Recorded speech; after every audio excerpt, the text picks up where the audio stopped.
Mga kababayan, ngayong araw po ng Sabado, March 14, 2026, huling bugso ng malalakas na hangin dahil sa epekto ng Northeast Monsoon ang ating mararanasan at mararamdaman sa malaking bahagi ng Luzon, Visayas at Mindanao. Aalamin po natin ngayong araw ng Sabado kung may panibagong banta ng low pressure area o bagyo na mabubuo sa loob at sa labas ng ating Philippine Area of Responsibility. Bago natin simulan, hihiling lamang po ako ng pabor na i-like at i-share nyo po ang ating update. Maraming salamat po. Kamusta ho? Ako po muli si Kuya Francis, ang inyong pong weather forecaster ngayong araw po ng Sabado. Maraming salamat po sa muling paghihintay. Sa pinaka-latest na update po natin mga kaibigan ko, mga kababayan, yung bagyo po na minomonitor natin ng mga nakarang mga araw ay biglaan po itong humina. Ngayon po isang ganap na lamang ito na low pressure area at nasa unlikely pa ang category. So anytime soon, ito inaasahan na mawawala at malulusaw na. Sa huling pagtatala, ang LPA na ito na sobrang hina na ay meron pong lokasyon na 1,700 kilometers east of northeastern Mindanao. Ito pong LPA na ito ay wala ng direktang epekto sa anumang bahagi ng ating bansa. So ngayon naman, aalamin po natin ang pangunahing weather system na nakakaapekto at nagbibigay po ng mga pag-uulan sa ilang bahagi ng ating bansa. Actually, sobrang malakas po yung hangin na nararamdaman natin, nararanasan, lalo na po sa hapon at sa may gabi, no? Yung iba ang sinasabi, baka ito'y bagyo. Baka yung bagyong Kaloy daw, yun ang sinasabi nila. Pero sinasabi ko sa inyo, wala ho tayong bagyo ngayon na minomonitor sa loob at sa labas ng ating Philippine Area of Responsibility. Tara, samahan nyo po, kahit ipasilip ko muna sa inyo yung ating pinaka-live weather system o yung pinakamapa natin para din malinawan ng mga kababayan natin na wala naman talaga tayong bagyo na minomonitor ngayon at ipapakita ko yung epekto po ng amihan. So kung makikita nyo po sa ating pinakamapa, ito yung pinakamapa po natin, makikita nyo wala naman na tayong bagyo na minomonitor dyan sa loob at sa labas ng ating Philippine Area of Responsibility. Pero kung mapapansin ho ninyo, malakas ang bugso ng hangin dyan sa may bandang hilaga po ng Luzon. No? Ito po yung sinasabi natin, makinig po kayo, yung huling bugso ng Northeast Monsoon or hanging amihan. Pag sinabi ho kasi natin na huling bugso, ito yung huling paglakas. No? Actually, sa madaling araw, simula alas 3 hanggang alas 6 ng umaga, malamig po na panahon ng ating nararanasan dyan po sa may parte ng Luzon, ilang bahagi ng Visayas at Mindanao. Aalamin natin kung ano yung magiging epekto ng malakas na bugso ng amihan o Northeast Monsoon sa mga apektadong lugar nito. Alamin din natin mamaya kung may panibagong bagyo ba na mabubuo kasi noong nakarang araw may LPA dito. May mga cloud cluster tayo na nakikita dyan. Kung nakikita nyo ito, merong sirkulasyon ng hangin dyan. So, i-double check natin kung ito'y magiging LPA nga ba, no? Kasi dyan naman nagsisimula ang mga low pressure area sa kumpol ng kaulapan. So, sa atin pong tinatawag na forecast weather conditions sa area po ng Bicol region, dito po sa may bandang Eastern Visayas, sa may Caraga, kasama ang Aurora, Quezon, Oriental Mindoro, kasama na rin po ang Marinduque. Ang lagay ho ng panahon sa mga lugar na binanggit ko na yan, asahan ho natin ang cloudy skies with light rains or mahinang pag-uulan lamang ito dahil po sa Northeast Monsoon or hanging amihan. Actually, ang amihan po mga kababayan ko, mga kaibigan, wala naman talaga itong direktang epekto o hindi ito nagbibigay ng mga malalakas na mga pag-ulan.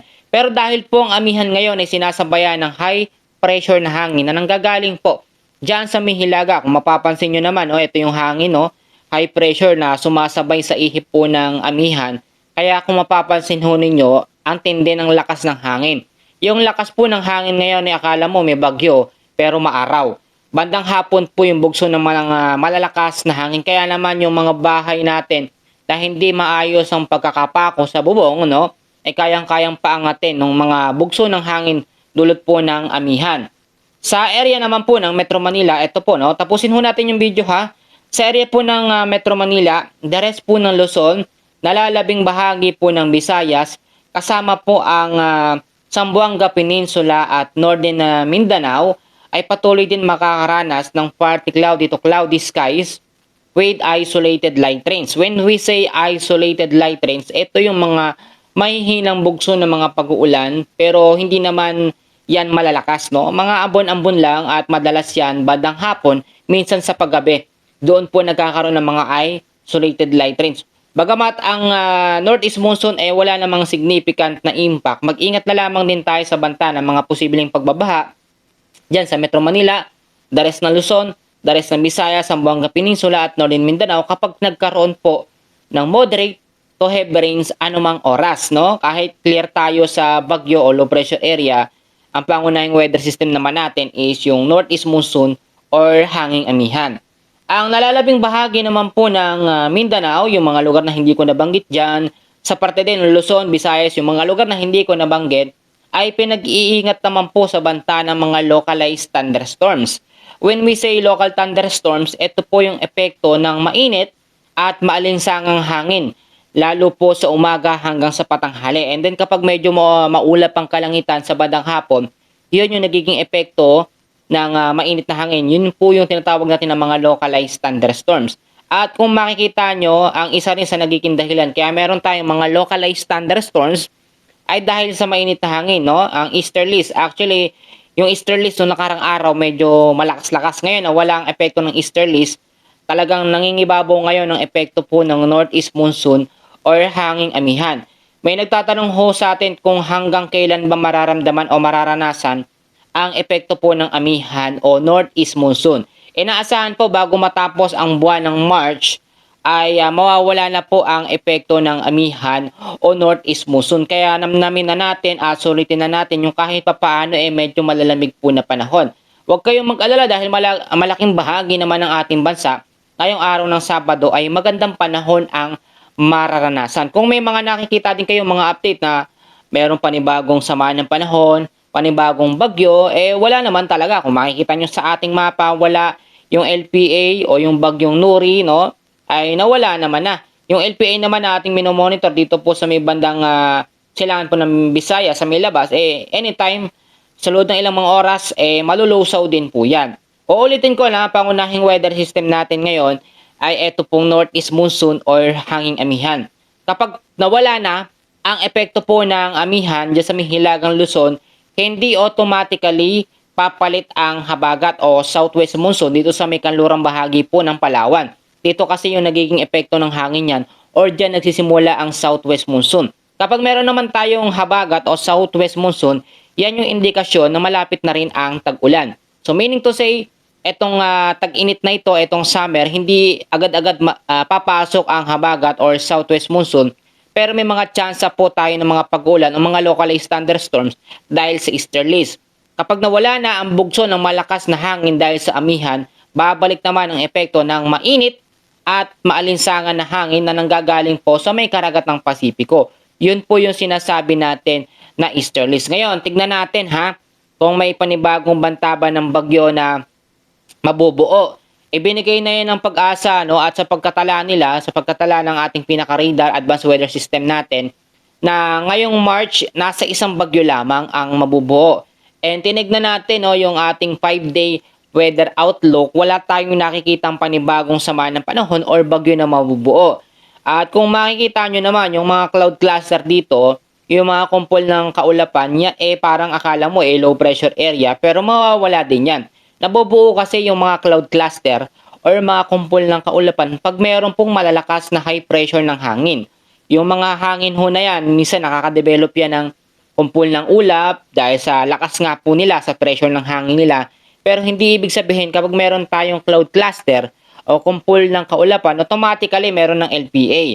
Ang ibang mga kababayan kasi natin, kapag nakakita ng kumpol ng kaulapan, napapasilip sila sa taas, akala nila yun low pressure area or banta po ng mga bagyo. Hindi po, may mga kino-consider tayo dyan at meron tayong tinitignan na weather outlook, minsan yung 1 week weather outlook, nakikita yan dahil na rin sa ating mga weather models na ginagamit. So ito, kahit wala tayong panibagong bagyo na minomonitor sa ngayon, kailangan pa rin natin mag-antabay sa lagay ng ating panahon. Uulitin ko at inilagay ko doon sa thumbnail ko, malalakas na bugso ng hangin dahil po sa amihan.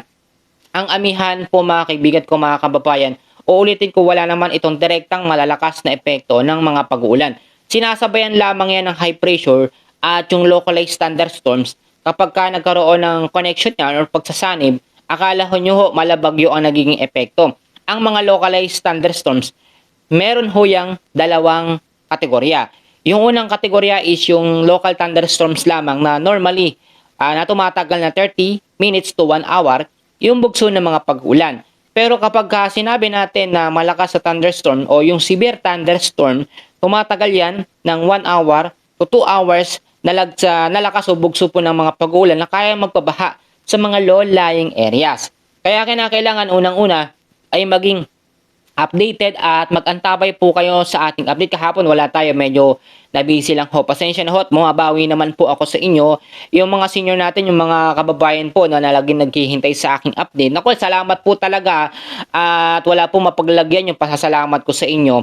Kaya kailangan maging updated po pa rin po kayo. Kasi ngayon, kahit wala ho tayong bagyo na i-monitor, i-update ko po kayo sa lagay ng ating panahon para hindi tayo maligaw at para hindi magtaka yung mga kababayan natin kung bakit kung minsan may mga pag-uulan na nararanasan. Yung pangalawa po, no, at sinasabi ko sa inyo, dahil ang huling bugso ng amihan ay palakas ng palakas habang pawala ito, ha? Yung mga parte po ng lugar dito sa Luzon, Visayas at Mindanao, more on mag-focus tayo sa haligi, sa bubong ng ating mga kabahayan. Bakit? Dahil more on mga malalakas na bugso ng hangin ang mararanasan. Kung yung mga bubong natin is mga light materials lamang, yero lang, no, tas nakapako, at hindi naman naka-tubular, hindi naka-welding. So, i-double check natin, pwedeng lagyan ng pabigat para din hindi siya matangay o iangat po ng hangin. Yung epekto ng amihan ngayon, bugso ng hangin talaga, halos ilang oras din po. No? Minsan sa umaga nagsisimula hanggang sa maghapon po yan.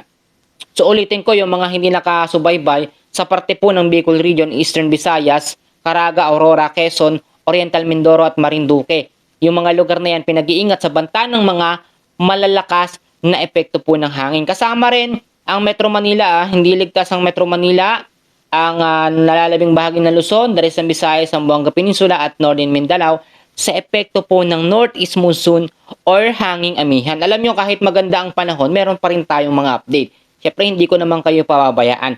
Yung isa pang paalala ko, lagi ko sinasabi, na ngayon kinakailangan pa rin natin mag-safety ng ating mga importanteng gamit. Alam nyo, kailangan matutunan natin yung ganong klaseng bagay na ginagawa natin, pagkahanda sa mga kagamitan natin, mga dokumento. Ayaw kasi nating maulit yung bugso ng mga biglaang malalakas ng mga pag-ulan. Tulad ngayon, sinabi ko, meron tayong localized thunderstorms. May mga tsansa pa rin ng mga pag-ulan, lalo na po sa hapon at sa gabi. So magdoble ingat, dapat naka-full pack o naka-ready pack yung ating mga gamit anytime na magkaroon ng mga pagbabaha sa mga low-lying areas ay naka-safety na ang ating mga dokumento. At eto pa, lagi ko sinasabi, lalo ang parte ng Metro Manila, wag ho tayong maging kampante, ha. Hindi porket wala tayong bagyo, walang LPA, at wala tayong mga weather system na magpapaulan. Ano ba yung mga weather system na magpapaulan? Yung Easterlies, Shoreline, ITCC, yung mga weather system na yan madalas nagpapaulan, magiging kampante tayo. Tandaan nyo, nakasama sa Metro Manila din ilang bahagi ng Luzon ang apektado ng localized thunderstorms. So, kailangan maging alerto, maging handa pa rin yung mga lugar po na yan. Yung isang paalala ko pa, alam nyo, kaya ba natin mag-safety ng pagkain o mag-imbak ng pagkain na pang ilang araw? More on nakapokus tayo yung mga malalayo po sa syudad, sa city, sa mga bilihan, yung mga nakatira sa mga bundok, no? Yung mga lugar ho na yan, kailangan may imbak ng pagkain. Madalas kasi yung mga kababayan ho natin dyan, lalo na parte ng Eastern Visayas at Mindanao, yung mga pagkain kasi na kinakain nila, more on mga tanim talaga. Kaya pag maganda ang panahon, minsan sobrang mainit, ang nagiging problema naman natin dito, natutuyo yung mga pananim nila dahil wala ring makuha na ng tubig. Kaya nga yung mga nagiging mga pag-uulan, sapat lamang po para madiligan yung ating mga halaman or ating mga palayan. Malaking bagay din po yan. At eto pa, yung huling paalala ko, maigsi lang yung update natin ngayon at hopefully tinapos nyo ho. Kaya kailangan natin magpasalamat sa Panginoon na lalusaw, no? Yung bagyong Nuri at naging mahinang LPA na lamang. At mawawala din naman na yan. Salamat din sa Panginoon dahil wala po tayong panibagong bagyo na minomonitor sa loob at sa labas ng ating Philippine Area of Responsibility and claiming tayo, no, na matatapos ng buwan ng March na okay ang ating panahon. Though hindi naman maiiwasan na may mga pag-uulan na mararanasan para din naman sa atin 'yon, 'no, para mabawasan yung init, pero mag-ingat na lamang tayo. At lagi kong ipapaalala, lalo na ho sa hapon, 'no, yung mga aalis sa hapon, ugaliin po magdala ng payong, jacket kapote, panlaban sa mga biglaang bugso ng mga pag-ulan. Alam nyo, kailangan sanayin natin na meron tayong nakatabing mga payong. Yung mga nanay na nakikinig sa akin, yung mga OFW, alam ko, umaabot sila hanggang dito. Kasi yung weather update po natin, hindi siya typical na parang may binabasa lang. It is normal lang tayo nag-explain at nagpapaliwanag po sa lagay ng ating panahon. So dito ko na po muna tatapusin ha, at mag-a-update po muli tayo kapag meron tayong panibagong weather forecast. So ito po muli, si Kuya Francis, ang inyong weather forecaster at tagapaghatid ng balita sa lagay ng ating panahon ngayong araw po ng Sabado. Maraming salamat. God bless po sa inyong lahat. Mag-ingat po tayong lahat.